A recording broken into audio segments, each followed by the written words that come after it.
Yeni koronavirüs enfeksiyonu açısından risk altında bulunan kişiler, hayvanlarla yakın temasta bulunanlar, hasta kişilerin aile üyeleri ve sağlık çalışanlarıdır. Develerden, SARS virüsünün ise mis kedilerinden bulaştığı bilinmektedir. Fakat yeni koronavirüsün hangi hayvandan insanlara geçtiği henüz saptanamamıştır. Solunum sisteminde soğuk algınlığı belirtileri gösteren enfeksiyonlara ve zatürreye neden olur. Kıymetli basın mensupları, genişletilmiş İl Hıfzı Sağ Kurulu toplantımızı açıyorum.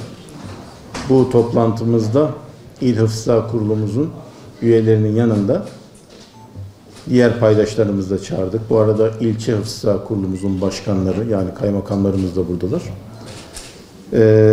Özellikle son dönemde Dünya Sağlık Örgütü tarafından pandemi olarak da ilan edilen COVID-19 koronavirüsü nedeniyle ilimizde alınacak tedbirleri görüşmek üzere toplandık. Birazdan toplantımızı devam ettireceğiz ama toplantıdan önce sayın basın mensuplarımıza birkaç hususu ifade etmek isterim.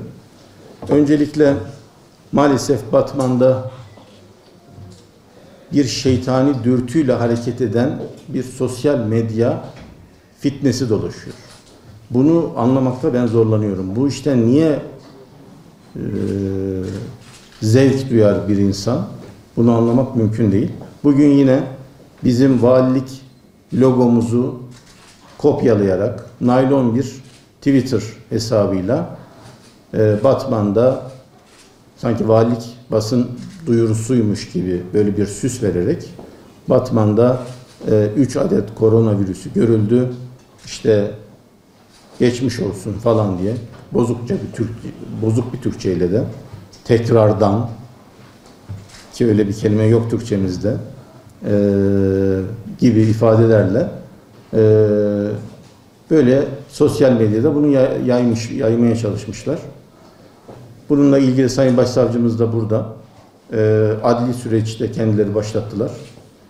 Böyle insanları korkuya, paniğe sevk etmeye çalışanlarla ilgili, bunu yayanlarla ilgili Türk Ceza Kanunu ilgili maddelerine göre gereği adliyemiz tarafından yapılıyor. Daha önce de biliyorsunuz benzeri bir haber, sanki bir haber ajansının haberiymiş gibi yine kopyalanarak, demek ki bunlar hep aynı bir merkezden çıkıyor. Benzeri bir haber çıkmıştı. Bilmiyorum, Türkiye'nin başka şehirlerinde yöneticiler bizim uğraştığımız bu gibi fitne işleriyle uğraşıyorlar mı? Ama biz maalesef başka işlerimizin yanında bu tür yalan haberleri de yok etmek için ayrıca bir çaba sarf ediyoruz. Bu hususta da çok kıymetli basın mensuplarının desteğine ihtiyaç duyuyoruz. Değerli arkadaşlar, biliyorsunuz koronavirüsü dünya çapında yayılıyor. Bazı ülkeler çok başarılı önlemler aldılar ve ülkelerini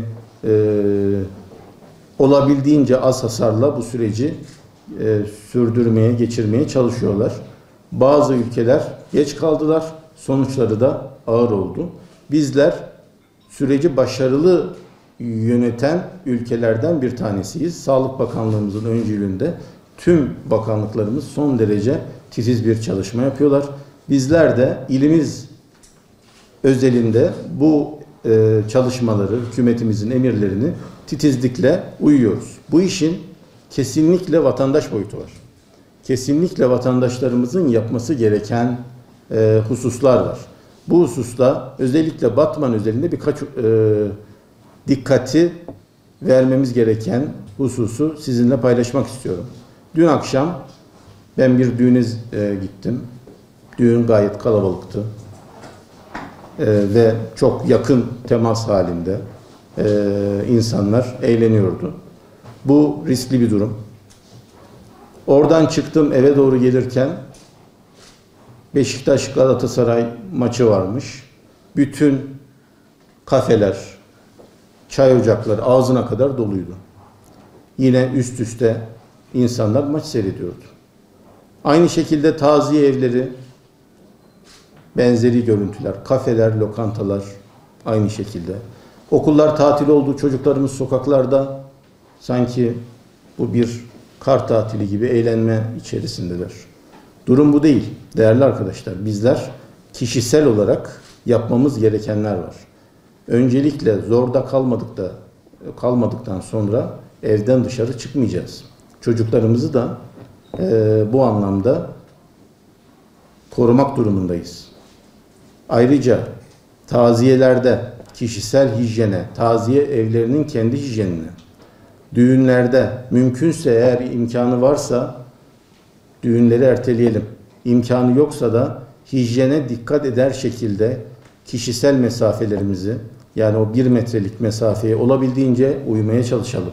Herkes kendi pozisyonunu, sağlık pozisyonunu göz önüne alsın. Şu anda bize en son gelen bir kafile var. Vatandaşlarımızdan ümre ziyareti için kutsal topraklara gidip dönen Batmanlılardan sadece 3 tanesinde zaten ateş bulgusu vardı. Onların da biliyorsunuz negatif çıktı. Diğer ümre ziyareti yapan vatandaşlarımız şu anda evlerinde istirahat ediyorlar. 14 günlük süre bitmedi. Bu vatandaşlarımızın ziyaret kabul etmemelerini istiyoruz.